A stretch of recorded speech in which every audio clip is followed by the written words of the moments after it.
रूस और यूक्रेन के बीच 7 दिन बीत जाने के बाद भी युद्ध जारी है, तो भारत सरकार भी भारतीय स्टूडेंट्स को एयरलिफ्ट कर रही है।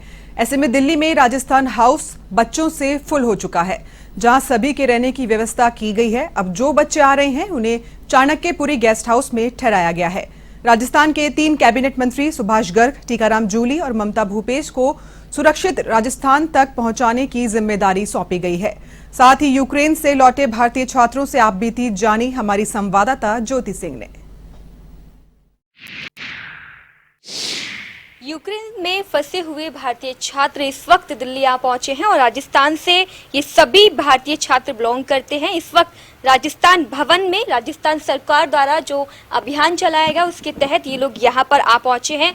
अब इनसे ही जानेंगे कि यूक्रेन में ये लोग क्या कुछ इन पर बीती है और इनके ही कैसा अनुभव रहा है, इनसे ही जानेंगे। मैं आपसे जानना चाहूंगी, पहले आप अपना नाम बताइए और कौन सा कोर्स करने के लिए आप यूक्रेन गए थे? मेरा नाम विदित गौतम है। मैं एमबीबीएस का स्टूडेंट हूँ, 4th ईयर में, पोल्तावा नेशनल मेडिकल यूनिवर्सिटी में। वहाँ पे बहुत ख़राब हालत हो रहा है इस टाइम। हर टाइम बम की आवाज़ आती रहती है, बाहर जाने में डर लगा रहता है। तो बॉर्डर क्रॉस करके हम पोलैंड गए। वहाँ पे भी इंडियन एम्बेसी ने बहुत मदद करी। तो उसके बाद हम इंडिया आ गए। कितना मुश्किल सफर रहा यूक्रेन से लेकर भारत तक का?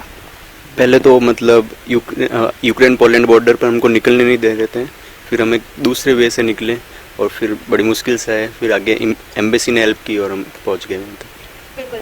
तो राजस्थान में आप रहते, राजस्थान में किस जगह आप रहते? अलवर सिटी। राजस्थान सरकार अब आपको यहाँ पर लेकर आई है, भारत सरकार भी आपकी मदद कर रही है, तो आपको कहीं ऐसा भी लगा कि भारत द्वारा आप तक मदद नहीं पहुंचाई गई? नहीं, भारत द्वारा काफ़ी हेल्प की गई हर जगह। रोमानिया बॉर्डर के अंदर भी इंडियन एम्बेसी की तरफ से काफ़ी हेल्प की गई और खाने की प्रोवाइड किया गया। सब कुछ काफ़ी अच्छे तरीके से किया गया, कहीं भी कोई कमी नहीं लगी।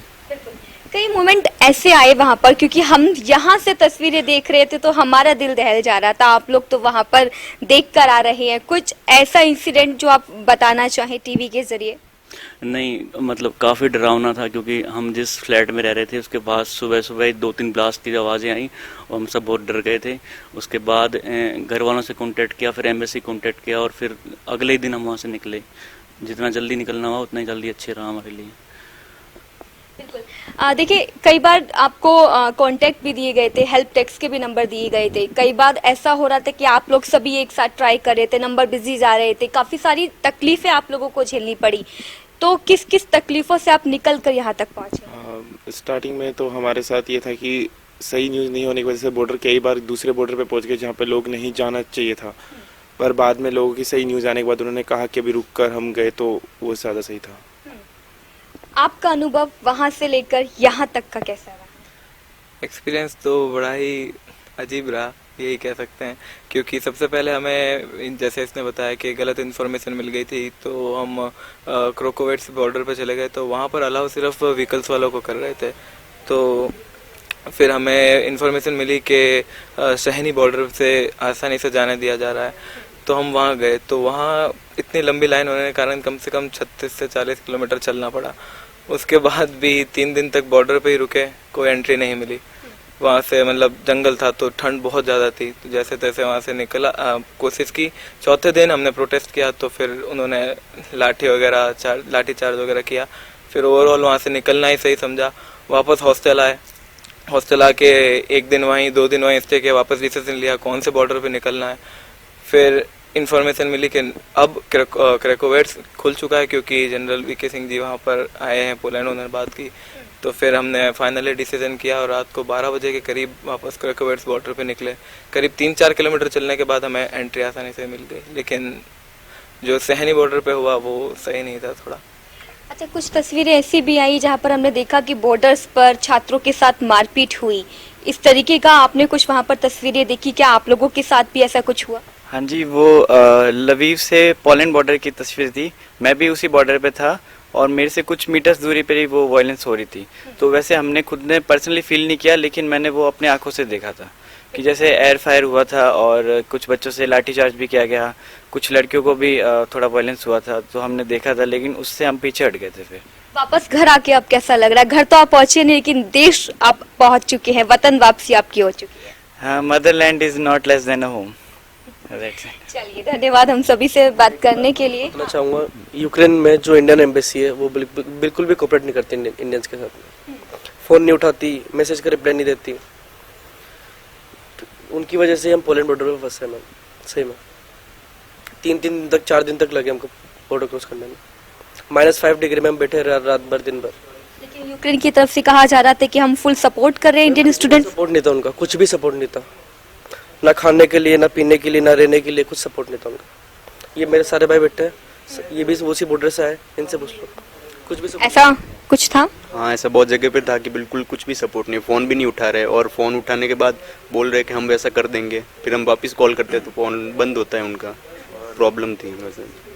इंडियन एम्बेसी को एडवाइजरी पहले ही जारी कर देनी चाहिए थी। बाकी अदर कंट्रीज ने 8-10 दिन पहले एडवाइजरी जारी कर दी थी, जबकि इंडियन एम्बेसी ने काफ़ी लेट जारी करी। इस वजह से इंडियन एम्बेसी तो कह रही है कि हमने एडवाइजरी बहुत पहले ही एंड ऑफ स्टार्टिंग में फेब की कर दी थी। नहीं, हमला होने के दिन एडवाइजरी आई थी उनकी। आप लोगों के पास ऐसी कोई एडवाइजरी नहीं आई थी फेब के स्टार्टिंग में? अगर आप चाहो तो निकल सकते हो, लेकिन यहाँ पे रुकना कोई रिस्की नहीं है, ऐसा बोला था उन्होंने। सबसे लेट इंडिया ने एडवाइजरी जारी करी थी। इससे अगर इंडिया पहले एडवाइजरी जारी कर देता तो ये इवैक्यूएशन की जरूरत ही नहीं पड़ती। अच्छा, हम तक एक खबर आई कि आप लोगों को एडवाइजरी पहले ही जारी कर दी गई थी, लेकिन वहीं यूनिवर्सिटीज के एग्जाम, उन्होंने कहा कि आप लोगों के एग्जाम होंगे, आप लोग कंफ्यूज हो गए क्योंकि आप लोगों को यूनिवर्सिटी ने कंफ्यूज किया था, ऐसा कुछ था? यूनिवर्सिटी की तरफ से भी कोई क्लियरेंस नहीं था कि वो तो ऑफलाइन क्लास कराने में थे। 28 फरवरी से 25 फरवरी तक वहाँ पे ऑनलाइन क्लास चल रही थी कोविड की वजह से, तो वो ऑफलाइन कराने में थे। वो तो एंड मोमेंट तक, वो अभी भी जिस दिन कुछ सिटीज़ में क्या नाम है, कहीं पे बॉम्ब ब्लास्ट वगैरह हो रहे थे तो वहाँ पे ऑफलाइन क्लासेस चल रही थी, इतना तक है।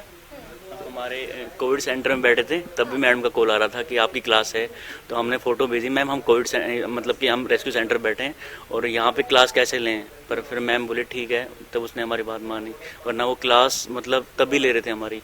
तो क्या आप लोगों को लगता है कि अगर इंडियन एम्बेसी आप लोगों को पहले एडवाइजरी जारी करती तो आप लोग वक्त से पहले आ जाते? आ सकते थे, पहले आ सकते थे।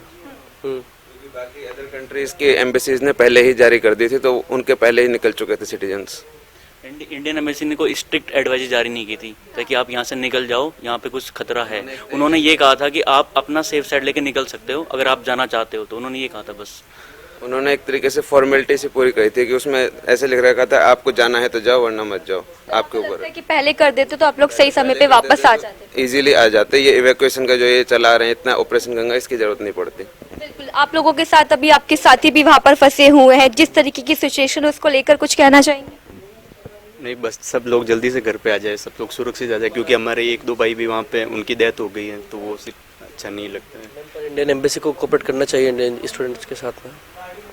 तो बिल्कुल सुना आपने कि इंडियन एम्बेसी एक तरफ जहां ये कहते हुए दिखाई दे रहा है अपने बयान में कि हम लोगों ने पहले ही एडवाइजरी जारी कर दी थी, तो वहीं आपने खुद सुना कि अपनी आपबीती किस तरीके से इंडियन स्टूडेंट्स जो वहां पर फंसे हुए थे वो अब भारत जब वापस आए तो बता रहे कि कोऑपरेट जो है वो पूरी तरीके से नहीं किया जाता।